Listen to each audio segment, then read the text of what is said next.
I kara pine atu ngā uri o Muriwhenua ki Kaitāia mo te taiopenga o Te Hiku Maiangi o Muriwhenua te take. Ira whakakao atu ai e tahi kapa whai whakapapa ki Muriwhenua ki te whakameno i o rātou pūkenga kapa haka hākina ki ngā nō hoki. Kai atu mamau harawira te roa nā atu. He mea tui anō i te taurahere tangata.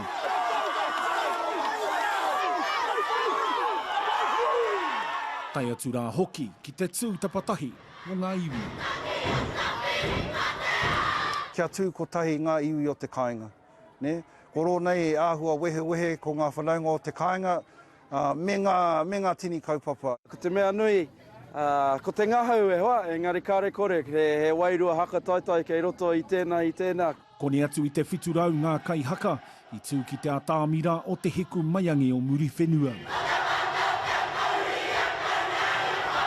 Mai kaipara ki te roroa, tainoa mai ki te rerenga wairua, hakawhiti atu rā ki te taitama tāne, tā atu rā ki te taitama wahine, me ngā kapa aiwi ko tau mai, nō reira e mihi ana ki a rātou. Tui ai ngā mahi kapa haka ko te hākina tētahi atu o ngā mahi nui te hui, me te hokinga mai o ngā iwi ki o rātou nā marae.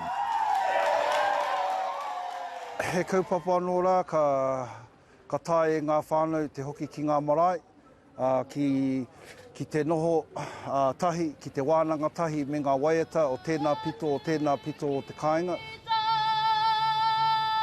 Ko tētahi atu kia ako i ngā kōro, i ngā hituri o te kāinga, en ka tito waiata hou.